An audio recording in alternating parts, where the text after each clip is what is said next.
এবার আমিরুল মুমিনিন বলতেছে, ও হিমসের মানুষ, বলো তোমাদের দ্বিতীয় অভিযোগ কি, 2 নাম্বার অভিযোগ কি?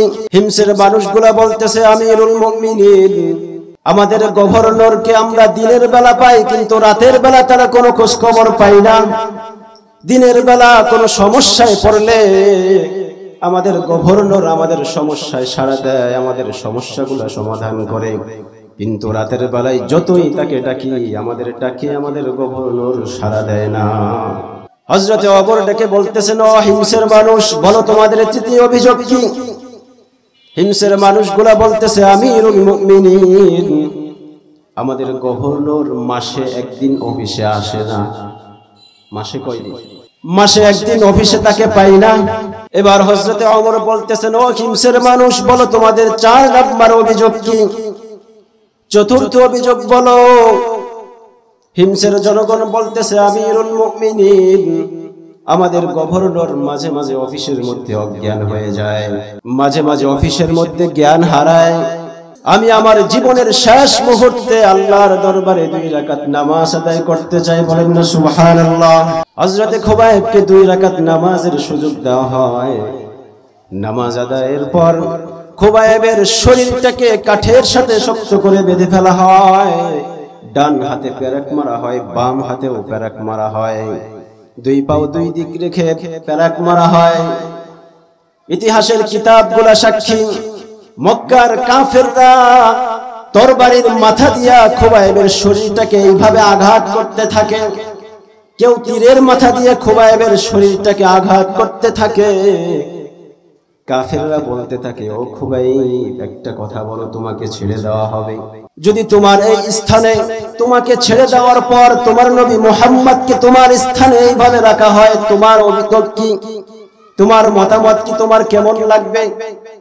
তুমি যদি রাজি হও তোমার এই স্থানে মুহাম্মদকে এইভাবে রাখা হবে, তাহলে এই আযাব থেকে তোমাকে আমরা মুক্তি দিয়ে দিব। আলহামদুলিল্লাহ,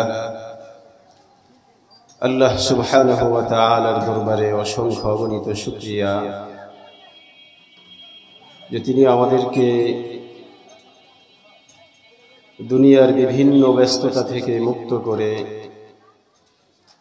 এই মাহফিল নামক জান্নাতের বাগানে আসার বসার তৌফিক দান করেছেন। এজন্য আমরা সকলেই কালিমাতু শুকর আদায় করি, আলহামদুলিল্লাহ।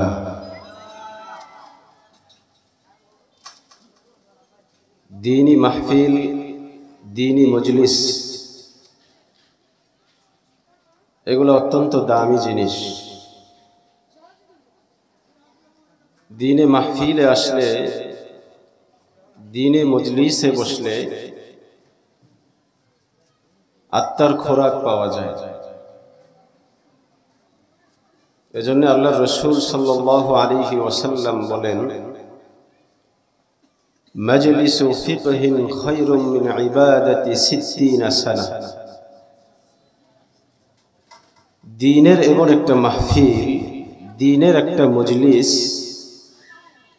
এটা 60 বছর নফল ইবাদতের চাইতে উত্তম।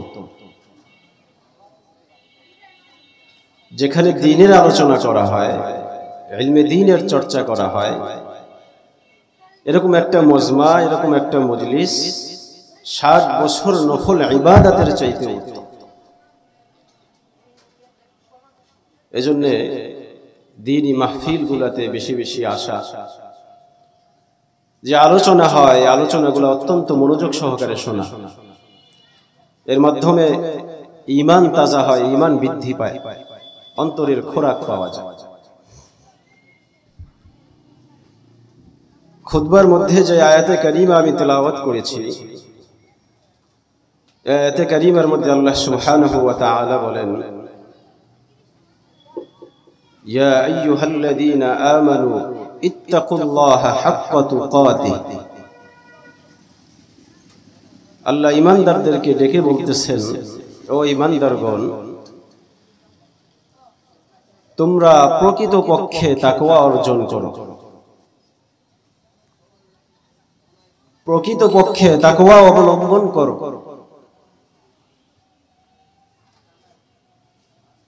শুধু এই আয়াতে কারিমার মধ্যেই না, বরং আল্লাহ সুবহানাহু ওয়া তাআলা কোরআনে কারীমের কিছুক্ষণ পর পরে, কিছু আয়াত পর পরে, কিছু পৃষ্ঠা পর পরে এই তাকওয়ার উপদেশ দিয়েছে। কোরআনে কারীমের মধ্যে বিভিন্ন ধরনের আয়াত আছে, বিভিন্ন ঘটনা সংবলিত আয়াত আছে, বিধিবিধান সম্পর্কিত আয়াত আছে, আবার উপদেশ সংবলিত আয়াত আছে। উপদেশ সংক্রান্ত যে আয়াতগুলো আছে, এই আয়াতগুলোর মধ্যে আল্লাহ সুবহানাহু ওয়া তাআলা তাকওয়ার কথা অত্যন্ত জোরালো ভাবে বলেছেন।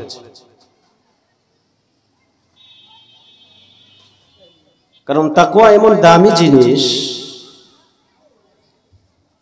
একজন মানুষ যত আমলই করুক না কেন, যদি ওই আমলের মধ্যে তাকওয়া না থাকে, ওই আমলের মধ্যে যদি ইখলাস না থাকে, যত আমলই করুক না কেন ওই আমলের বিন্দু পরিমাণ কোনো মূল্য নাই।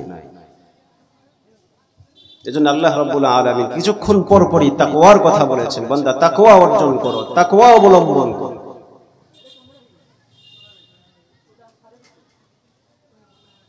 তাকওয়া কাকে বলা হয়? আমরা তো শুধু জানি তাকওয়া মানে আল্লাহর ভয়। আল্লাহর রাসূলের সাহাবী হযরত কাব ইবনে মালিক রাদিয়াল্লাহু তাআলা আনহুকে হযরত ওমর রাদিয়াল্লাহু তাআলা আনহু জিজ্ঞাসা করলেন, হে কাব, বলো তো তাকওয়া কাকে বলে?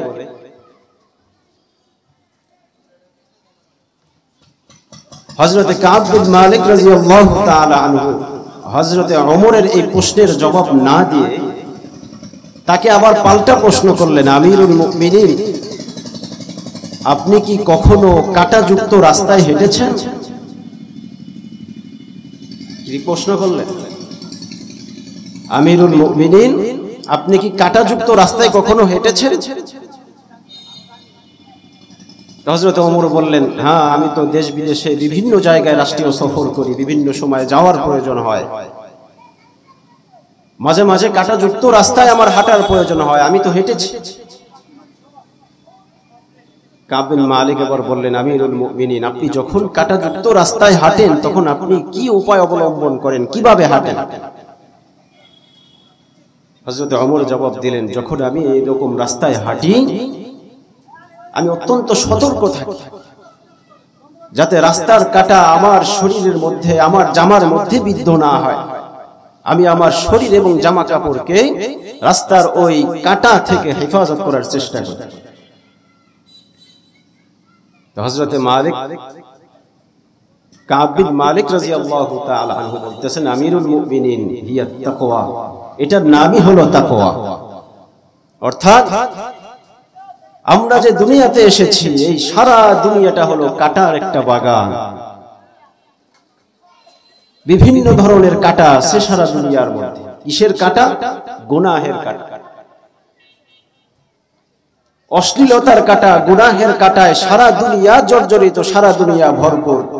আপনার আমার এই সামান্য হায়াত নিয়ে যখন আমরা এই দুনিয়ার জীবনটা পাড়ি দিতে থাকি, আপনার আমারও এই জীবনকে, আপনার আমার নিজেকে দুনিয়া নামক এই কাঁটা থেকে হেফাজত করতে হবে। দুনিয়ার গুনাহ থেকে হেফাজত করার নামই হলো তাকওয়া। হযরতে কাব বিন মালিক রাদিয়াল্লাহু তাআলা আনহু উপমা দিয়ে, দৃষ্টান্ত দিয়ে বুঝাইলেন, আমিরুল মুমিনিন, তাকওয়া হলো এমন জিনিস যে সারা দুনিয়াটা গুনাহের কাঁটায় ভরপুর। এই দুনিয়া আপনার 60 বছর, 70 বছর, 80 বছরের জীবন নিয়ে দুনিয়া পাড়ি দিতে হয়। তবে খেয়াল রাখতে হবে, দুনিয়ার গুনাহের কোনো কাঁটা যাতে আপনার আমার হায়াতের মধ্যে বিদ্ধ না হয়। নিজেকে বাঁচানোর নাম হলো তাকওয়া। হযরত আলী রাদিয়াল্লাহু তাআলা আনহু আরো চমৎকার ভাবে উদাহরণ দিয়েছেন। হযরত আলী বলেন, 4 জিনিসের নাম হলো তাকওয়া। الخوف من الجليل والعمل بالتنزيل والقناعة بالقليل والاستعداد ليوم الرحيل হযরত আলী বলেন চার জিনিসের নাম হলো তাকওয়া। এক নাম্বার আল খাউফু মিনাল জালিল, পরাক্রমশালী মহান আল্লাহ তাআলাকে ভয় করা। দুই নাম্বার ওয়াল আমালু বিত-তানজিল, সমস্ত বিধিবিধানকে কোরআন সুন্নাহ অনুযায়ী আমল করা, পালন করা। তিন নাম্বার ওয়াল কনাআতু বিল কলিল, সমস্ত লোভ পরিহার করে অল্পে তুষ্ট থাকা, অল্পে সন্তুষ্ট থাকা। চার নাম্বার ওয়াল ইস্তিআদাদু লিয়াউমির রাহিল। হযরত আলী বলেন তাকওয়ার চার নাম্বার গুণ হলো সদা সর্বদা আখিরাতের জন্য প্রস্তুতি গ্রহণ করা। আলী রাদিয়াল্লাহু তাআলা আনহু বলেন কোন ব্যক্তি যদি তাকওয়া অর্জন করতে চায়, কোন ব্যক্তি যদি পরিপূর্ণ মুত্তাকি হতে চায়, তাহলে এই চারটা গুণ অবশ্যই অবশ্যই তার অর্জন করতে হবে। কেউ যদি পরিপূর্ণ মুত্তাকি হইতে চায়, তাকওয়ার এই চারটা গুণ অবশ্যই অবশ্যই তার অর্জন করতে হবে। কয়টা গুণ? চারটা গুণ। এক নাম্বার আল্লাহকে ভয় করতে হবে। দুই নাম্বার আল্লাহর সমস্ত বিধানকে কোরআন এবং সুন্নাহ অনুযায়ী আমল করতে হবে। তিন নাম্বার অল্পে তুষ্ট থাকতে হবে, লোভ পরিহার করতে হবে। আর চতুর্থ নাম্বার হযরত আলী বলেন সদা সর্বদা আখিরাতের জন্য প্রস্তুত থাকতে হবে। তাকওয়ার শিক্ষা, তাকওয়ার এই দৃষ্টান্ত আমরা যদি সাহাবায়ে কিরামের দিকে তাকাই, সহজে আমরা তাকওয়া খুঁজে পাই। তাদের মধ্যে কেমন তাকওয়া ছিল? সাইয়্যিদুনা হযরত ওমর ফারুক রাদিয়াল্লাহু তাআলা আনহু, ইসলামের দ্বিতীয় খলিফা, ওনার সময়কালের ঘটনা। আল্লাহর রাসূলের এক সাহাবীর নাম হলো হযরত সাঈদ ইবনে আমির আল জুমাহি রাদিয়াল্লাহু তাআলা আনহু। এই সাঈদ ইবনে আমির আল জুমাহি রাদিয়াল্লাহু তাআলা আনহু একটু দেরিতে ইসলাম গ্রহণ করেছেন। হযরত খুবাইব রাদিয়াল্লাহু তাআলা আনহুর ইন্তেকালের পর, তার শাহাদাতের পর তিনি ইসলাম গ্রহণ করেছেন। হযরত ওমর এই সাঈদ ইবনে আমিরকে সিরিয়ার একটা অঞ্চল হিমস অঞ্চলের গভর্নর নিযুক্ত করলেন। সিরিয়া, তৎকালীন সিরিয়া কেমন ছিল আগে একটু দৃষ্টান্ত দিতে হয়। সারা পৃথিবীর মধ্যে বর্তমানে যেরকম ধনী রাষ্ট্রগুলো আছে, ইটালি, ফ্রান্স, আমেরিকা, রাশিয়া, এই যে ধনী যে রাষ্ট্রগুলো আছে, তৎকালীন সারা বিশ্বের মধ্যে এরকম ধনী রাষ্ট্রের একটা ছিল সিরিয়া। এই সিরিয়ার মধ্যে সমস্ত মানুষ ব্যবসার জন্য আসা যাওয়া করত, সারা বিশ্বের মানুষ। প্রধান বাণিজ্যিক শহর ছিল, বাণিজ্যিক রাষ্ট্র ছিল এই সিরিয়া। আপনাদের কাছে জানতে চাই, যে এলাকায় বাণিজ্য হয়, ব্যবসার জন্য ইম্পোর্ট এক্সপোর্ট হয়, ওই এলাকা ধনী থাকে নাকি গরিব থাকে? ওই এলাকার অর্থনৈতিক অবস্থা ভালো থাকে নাকি খারাপ থাকে? তৎকালীন সিরিয়া ছিল সারা বিশ্বের মধ্যে এরকম বাণিজ্যিক এলাকা, ধনী এলাকা। তো সিরিয়ার মধ্যে একটা অঞ্চল যার নাম হলো হিমস, ওই হিমসের গভর্নর নিযুক্ত করলেন যার নাম হলো সাঈদ ইবনে আমির আল জুমাহি রাদিয়াল্লাহু তাআলা আনহু। তো হিমস প্রদেশ থেকে, হিমস অঞ্চল থেকে কিছু মানুষ হযরত ওমর রাদিয়াল্লাহু তাআলা আনহুর সাথে সাক্ষাৎ করার জন্য মদিনায় আসলেন। তো মদিনায় আসার পর হযরত ওমর রাদিয়াল্লাহু তাআলা আনহু হিমসের জনগণকে জিজ্ঞাসা করতেছে, ও হিমসের মানুষ, তোমরা তো আমার সাথে সাক্ষাৎ করতে আসছো, তো যাওয়ার আগে আমার কাছে একটা লিস্টি দিয়ে যেও, তোমাদের হিমসের মধ্যে যে সমস্ত অভাবী মানুষগুলো আছে, এতিম মিসকিন মানুষগুলো আছে, এদের একটা লিস্টি আমার কাছে দিয়ে যায়। তো হিমসের মানুষগুলা একটা লিস্টি তৈরি করলেন। যাওয়ার আগে হযরতে ওমর রাদিয়াল্লাহু তাআলা আনহুর কাছে লিস্টিটা দিয়ে গেলেন। হযরত ওমর লিস্টিটা খোলার সাথে সাথে দেখলেন সর্বপ্রথম যার নাম তিনি আর কেউ না, তিনি হলেন হিমসের গভর্নর হযরত সাঈদ ইবনে আমির আল-জুমাহি রাদিয়াল্লাহু তাআলা। হযরত ওমর জিজ্ঞাসা করলেন, এটা কোন সাঈদ? হিমসের জনগণ উত্তর দিল, আমাদের গভর্নর, যাকে আপনি আমাদের গভর্নর নিযুক্ত করেছেন, হিমসের গভর্নর সেই সাঈদ। হযরত ওমর জিজ্ঞাসা করলেন, আমিরুকুম ফাকিরুকুম, আরে তোমাদের গভর্নর আবার গরীব? গভর্নর আবার গরীব হয় কেমনে? প্রধানমন্ত্রী আবার গরীব হয় কেমনে? হিমসের মানুষগুলা উত্তর দিল, আমিরুল মুমিনিন, আমাদের রাষ্ট্রের মধ্যে, আমাদের দেশের মধ্যে সবচাইতে গরীব যেই মানুষটা, তিনি হলেন আমাদের গভর্নর সাঈদ ইবনে আমির আল-জুমাহি। বলেন না সুবহানাল্লাহ। হযরত ওমর রাদিয়াল্লাহু তাআলা আনহু খুশি হয়ে গেলেন যে আমি যাকে গভর্নর নিযুক্ত করেছি, আমি সঠিক মানুষকে গভর্নর নিযুক্ত করেছি।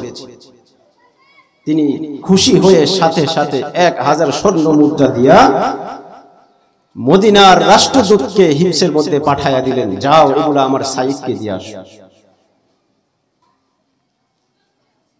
রাষ্ট্রদূত হযরত সাঈদ ইবনে আমিরের বাড়িতে গেলেন।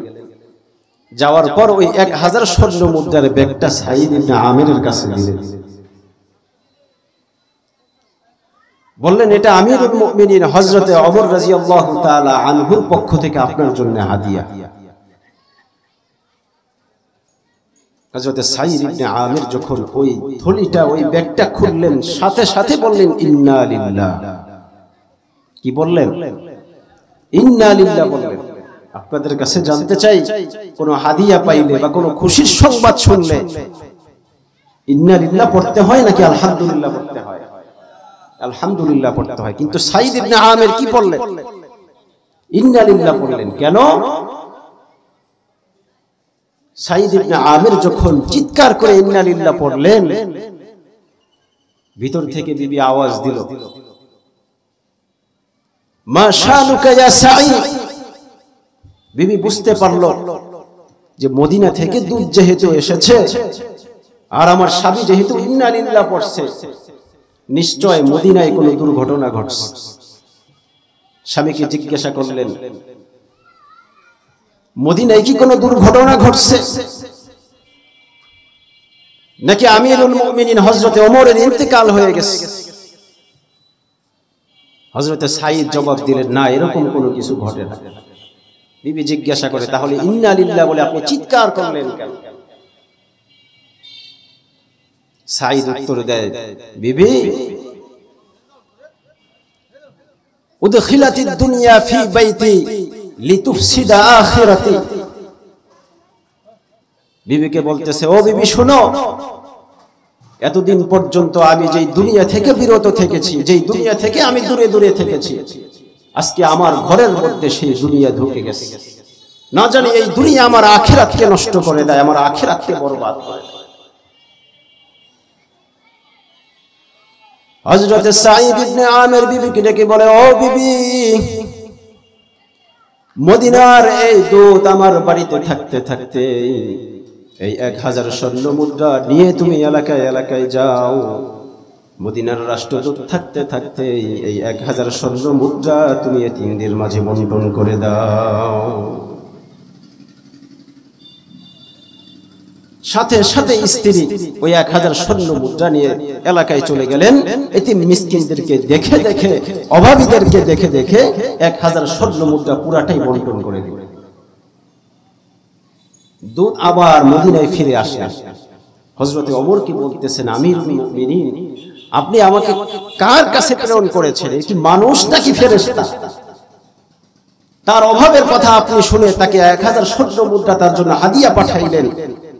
কিন্তু সে হাদিয়া দেখে, হাদিয়া যখন দেখলো, সাথে সাথে ইন্না লিল্লাহ পড়লো এবং আমি থাকা অবস্থায় 1000 স্বর্ণ মুদ্রা সে মানুষের মধ্যে বন্টন করে দিল। সে কি মানুষ নাকি ফেরেশতা?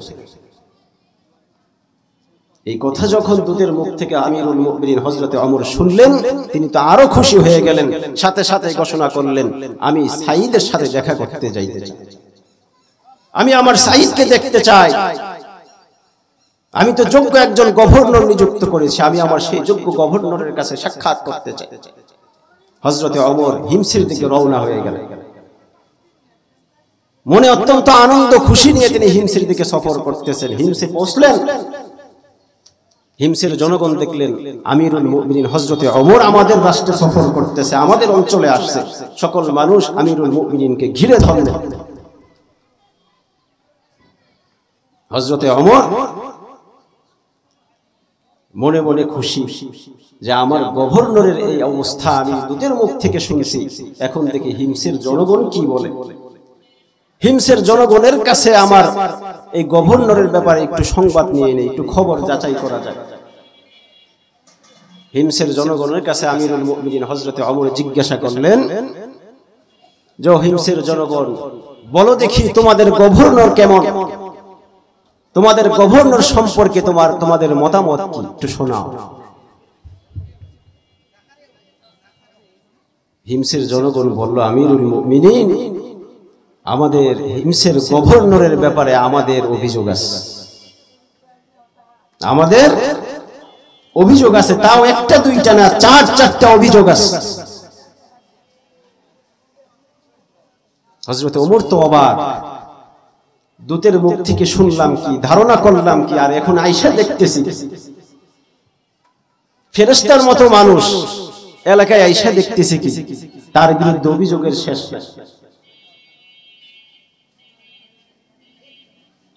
হযরতে ওমর জিজ্ঞাসা করতেছেন, ও হিমসের জনগণ, বলো দেখি তোমাদের অভিযোগগুলো কি। হিমসের জনগণ বলে, আমিরুল মুমিনিন, আমাদের গভর্নরের ব্যাপারে 4-4টা অভিযোগ আছে।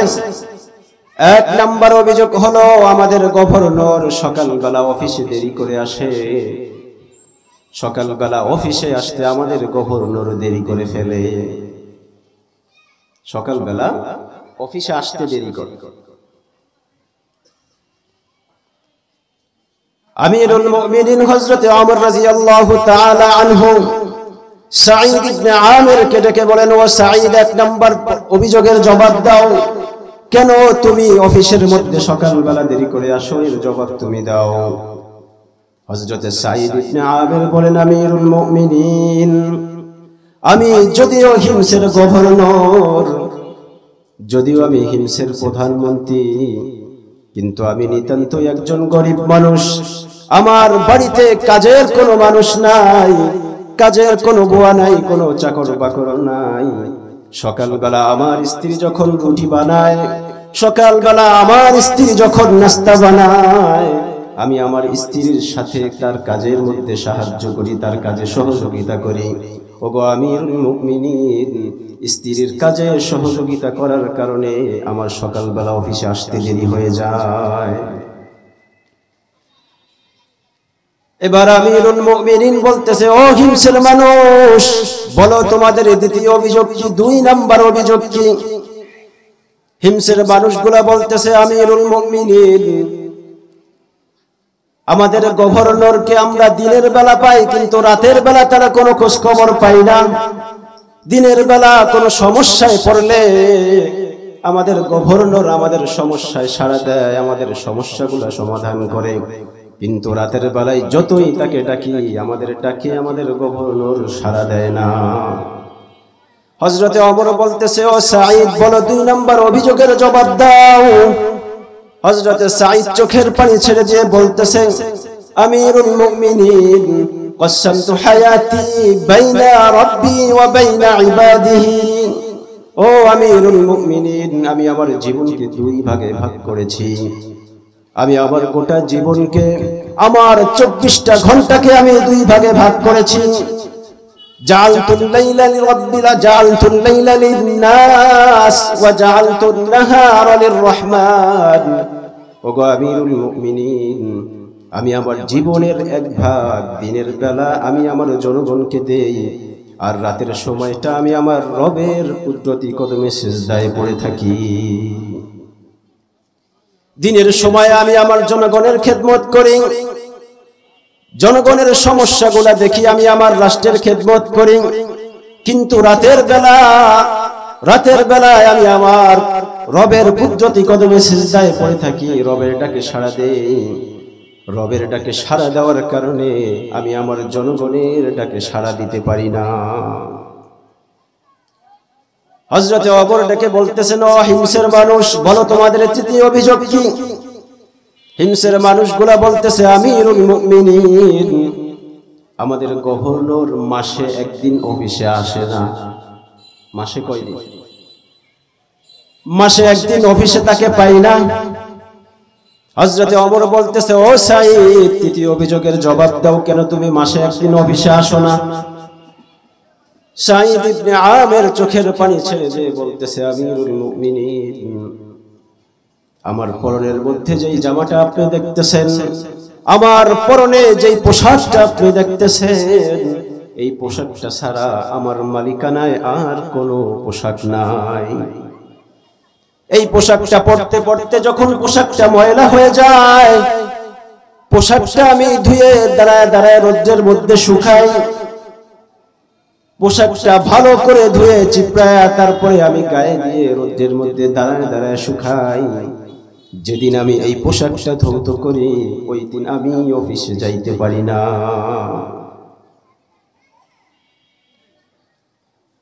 এবার হযরতে ওমর বলতেছেন, ও হিমসের মানুষ, বলো তোমাদের 4 নাম্বার অভিযোগ কি?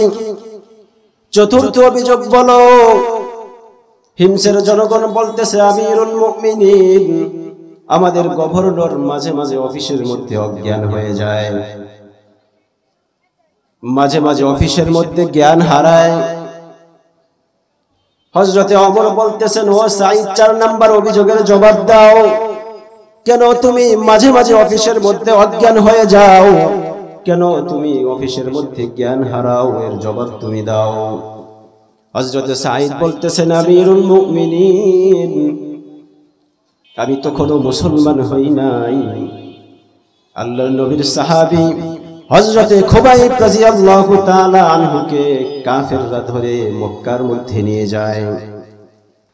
আমি তখনও মুসলমান ছিলাম না। খুবাইবকে বন্দী করে মক্কায় নেওয়ার পর খুবাইবকে হত্যা করার জন্য সমস্ত আয়োজন সম্পন্ন করা হয়। বিশাল অনুষ্ঠানের আয়োজন করা হয়। খুবাইবকে হত্যা করা হবে, মক্কার সমস্ত মানুষগুলা ভিড় জমায়। কেউ ডান দিক থেকে খুবাইবকে আঘাত করে, কেউ বাম দিক থেকে খুবাইবকে আঘাত করে, কেউ পিছন থেকে খুবাইবের চুল ধরে টান মারে। কাফেররা বলতেছে, ও খুবাইব, তোমাকে তো কিছুক্ষণ পরে হত্যা করা হবে, দুনিয়া থেকে বিদায় করা হবে। বলো তো দেখি তোমার জীবনের শেষ কোনো ইচ্ছা আছে কিনা? হযরতে খুবাইব বলতেছে,